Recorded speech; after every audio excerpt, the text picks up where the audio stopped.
آؤ جھک کر کریں سلام انہیں جن کے آگے یہ مقام آتا ہے۔ آؤ جھک کر کریں سلام انہیں جن کے آگے یہ مقام آتا ہے۔ کتنے خوش نصیب ہیں وہ لوگ جن کا خون وطن کے کام آتا ہے۔ کتنے خوش نصیب ہیں وہ لوگ جن کا خون وطن کے کام آتا ہے۔ وہ دیش ہے میرا جہاں لوگ بڑے پیار سے رہتے ہیں۔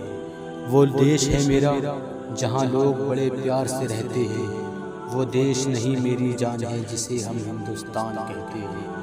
وہ دیش نہیں میری جان ہے جسے ہم ہندوستان کہتے ہیں۔ السلام علیکم ورحمۃ اللہ تعالی وبرکاتہ۔ ملت اسلامیہ کے غیور نوجوانوں، سرزمین ہندوستان کا چپا چپا اور گلستان ہند کا پتا پتا اور بوٹا بوٹا اس بات پر شاہد ہے، اس بات پر گواہی دیتا ہے کہ ہندوستان کی مقدس سرزمین پر جب تن کے گورے مگر من کے کالے انگریزوں کا ناپاک سایہ پڑا، اور جب یہ سازشی قوم ہندوستان کے تخت و تاج کا مالک بن بیٹھی، تو سب سے پہلے انگریزی اقتدار کے خلاف علم بغاوت ہم نے بلند کیا۔ راستے کی قربت اور دوری سے بے فکر، راہوں کے خطرات سے بے فکر ہو کر ملک کی آزادی کی تلاش میں ہم نے پھانسی کے پھندوں کو چوم کر منزل کا نشان پوچھا۔ تو کبھی ملک کی آزادی کے لیے ہم نے اپنے جسموں کا لہو لہان کروایا، آگ کے انگاروں میں جانا ہم نے پسند کیا۔ اس ملک کی آزادی کی خاطر برسر عدالت نغمہ آزادی سنائی، تو ماٹھا کی کوٹھیوں کو ہم نے اپنا وطن بنایا۔ دوستو، اس طرح صدیوں کی غلامی کے بعد ہماری قربانیوں کی بدولت ہمارا ملک ہندوستان انگریزی اقتدار سے آزاد ہوا، اور ہم نے بہت سوچ سمجھ کر جمہوریت کا راستہ اختیار کیا کہ مختلف مذاہب و دینیات اور نظریات و عقائد کے کروڑوں ہندوستانی آزادی کی حقیقی دولت سے سرفراز ہو سکے۔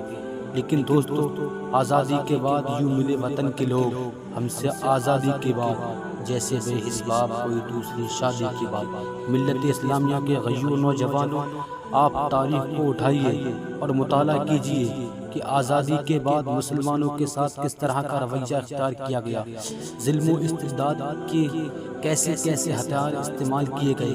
کبھی گورکھشک کے نام پر اخلاق کا قتل کیا جاتا ہے، تو کبھی مظفر نگر میں ہماری ماؤں بہنوں کی عظمت سے کھیلا جاتا ہے، تو کبھی گجرات کے اندر ہمارے چھوٹے چھوٹے معصوم بچوں کو گاجر اور مولی کی طرح کاٹ کر پھینک دیا جاتا ہے، ہمارے مساجد کو مسمار کیا جاتا ہے، مقاصد پر شک کی نظر ڈالی جاتی ہے، اور حد تو یہ ہو چکی ہے کہ آج شریعت میں مداخلت کی جا رہی ہے۔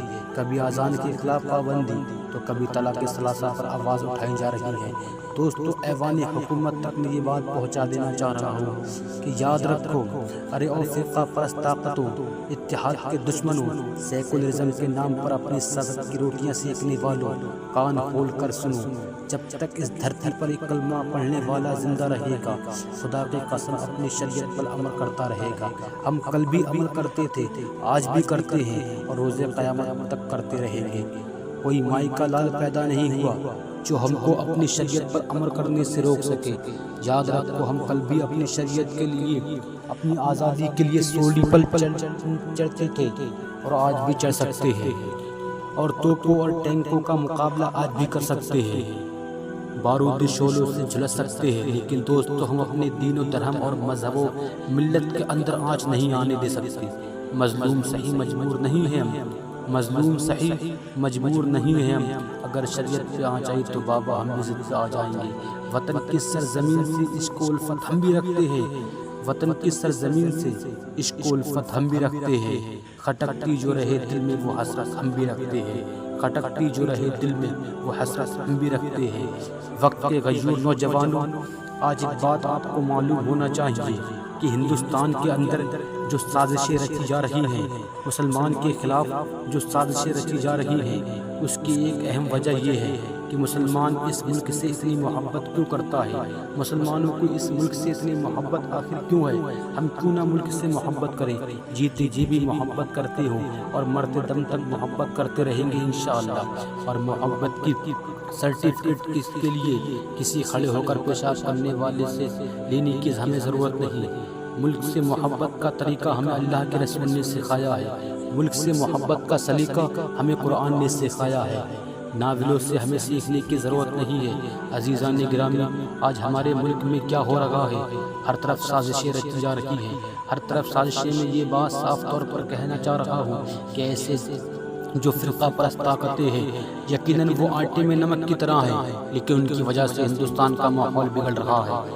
ہم تمام ہندو مسلم سکھ عیسائی بھائیوں کو یہ چاہیے کہ ایسے آستین کے سانپ کو، ایسے زہریلے سانپ کو کچل ڈالیں اور اپنے ملک کی بقا کی فکر کریں۔ وقت کے غیور نوجوانوں، ہمارا ملک ہندوستان یہ جمہوریت کا پاسبان، اسے کچھ نالائق ملک کے اقدار ہندوستان کو قبرستان بنانے کی کوشش میں لگے ہیں۔ یاد رکھ لو، جب تک اس دھرتی پر ایک کلمہ پڑھنے والا زندہ رہے گا، خدا کی قسم ہندوستان کی آبرو سے کوئی مائی کا لال کھیل نہیں سکتا۔ آپ جاننا چاہتے ہیں مسلمانوں کا اتہاس؟ تو پڑھیے شہید اشفاق اللہ کو۔ جب خیر آباد کی جیل میں ان کو پھانسی کے پھندے پر لے جایا جا رہا تھا، ان سے پوچھا گیا کہ آپ کی کوئی آخری خواہش؟ تو انہوں نے کہا کچھ آرزو نہیں ہے، بس آرزو ہے اتنی رکھ دے ذرا سی کوئی خاک کفن وطن پر، بس آرزو ہے اتنی رکھ دے ذرا سی کوئی خاک وطن کفن پہ۔ یہ مسلمانوں کا اتہاس پڑھ لینا۔ لیکن جناب، آپ کو تو داڑھی سے نفرت ہو جاتی ہے، ٹوپی سے آپ کو نفرت ہو جاتی ہے۔ اچھا ہوا آپ 1857 میں نہیں تھے، ورنہ داڑھی رکھا کر جن علماؤں نے انگریزوں کے خلاف لڑتے ہوئے اپنی سر کٹوائے، ان کے والدان کو آپ نے شرمندہ کر دیا۔ بہادر شاہ ظفر کے اتہاس کو پڑھ لینا۔ ان کے بیٹوں کا سر کٹوا کے رنگون کی جیل میں ان کے سامنے رکھا گیا کہ دم دمے میں دم نہیں، اب خیر مانگو جان کی، اے ظفر ٹھنڈی ہوئی شمشیر ہندوستان کی۔ اس بہادر شاہ ظفر نے انگریزوں کے افسر کو جواب دیا تھا، غازیوں میں بو رہے گی جب تلک ایمان کی، تخت لندن تب چلے گی ایک ہندوستان کی، تخت لندن تب چلے گی ایک ہندوستان کی۔ دے سلامی اس ترنگے کو جس سے تیری شان ہے، دے سلامی اس ترنگے کو جس سے تیری شان ہے، سر ہمیشہ اونچا رکھنا اس کا جب تک جان ہے، سر ہمیشہ اونچا رکھنا اس کا جب تک جان ہے۔